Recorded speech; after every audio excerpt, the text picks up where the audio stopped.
আজকে বর্ধমান সদর প্যারা নিউট্রিশন ওয়েলফেয়ার সোসাইটির দ্বিতীয় জন্মদিন। এই জন্মদিনে আমরা চাইছি আমাদের ম্যাক্সিমাম প্রজেক্টগুলোকে এখানে তুলে ধরতে এবং সেই প্রজেক্টের মাধ্যমে মানুষের কাছে বার্তা পৌঁছতে, সমাজ সচেতন যাতে প্রত্যেকটি মানুষ হয়। আমাদের মূল বক্তব্য হচ্ছে যে মানুষের স্বাস্থ্য এবং পুষ্টি এটাকে সুরক্ষিত রাখতেই হবে। তাই আমাদের মূল যারা বেনিফিশিয়ারিজ, বয়স্ক মানুষ এবং বাচ্চা শিশু যারা, তাদেরকে আমরা এখানে হাজির করেছি। আমরা জেরিয়াট্রিক নিউট্রিশন এবং পেডিয়াট্রিক নিউট্রিশনের ওপরে বেশি জোর দিচ্ছি। আজকে ওনাদের স্বাস্থ্য পরীক্ষা হচ্ছে, সাথে সাথে ওনাদের হাতে ফুড প্যাকেট তুলে দেওয়া হবে, বিশেষ করে প্রোটিন জাতীয় খাবার, কোনো প্যাকেটের খাবার নয়। আমরা দেবো সয়াবিন, ছাতু, আমরা দেবো সুজি, আমরা ছোলা দেবো, এই খাবারগুলো ওনাদের হাতে তুলে দেওয়া হবে। এর সাথে আমরা 15ই আগস্ট থেকে একটা নতুন প্রোগ্রাম লঞ্চ করতে চলেছি, ফিট 50, অর্থাৎ 50টা মানুষকে প্রত্যেক শনিবার বিনামূল্যে খাবার দেওয়া হবে, যারা দুস্থ মানুষ, রিক্সাওয়ালা, ভিখারি।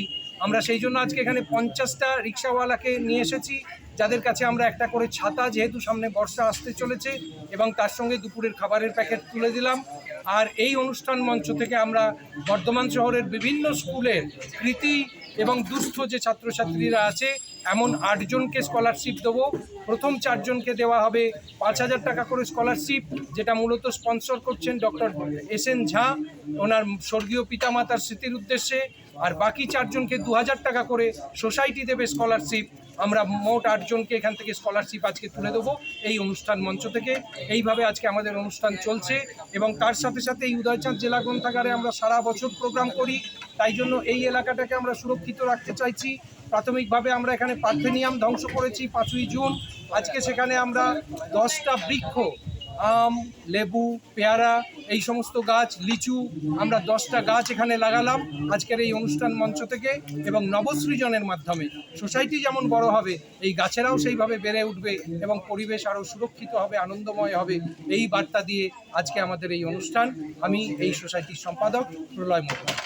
স্যার, পার্থেনিয়াম নিধন, এই যে জিনিসটা নিয়ে আপনি একভাবে লেগে রয়েছেন, কি বলবেন? এটা চারিদিকে পার্থেনিয়াম ছড়িয়ে পড়েছে এবং এটা ভয়ানক বিপদ। আমরা একসময় ইংরেজদের গোলামি করেছি, দেশ পরাধীন ছিল, আবার দেশ পরাধীন হয়ে গেছে সেই বিদেশি শত্রুর হাতে, পার্থেনিয়ামের হাতে। তাই আমরা চাইছি নয়া আজাদি নিয়ে আসতে, এবং বর্ধমানকে দিয়ে শুরু করে আস্তে আস্তে সারা ভারতবর্ষকে আমরা পার্থেনিয়াম মুক্ত করতে চাই। এর জন্য মানুষের সচেতনতা অনেক দরকার। আর আপনারা মিডিয়ার বন্ধুরা ক্রমাগত আমাদের বার্তা ছড়িয়ে দিচ্ছেন। এর বড় উপকার হচ্ছে আমরা কিভাবে পার্থেনিয়াম মারছি দেখে বিভিন্ন মানুষ উৎসাহিত হয়ে পার্থেনিয়াম নিধন করছে।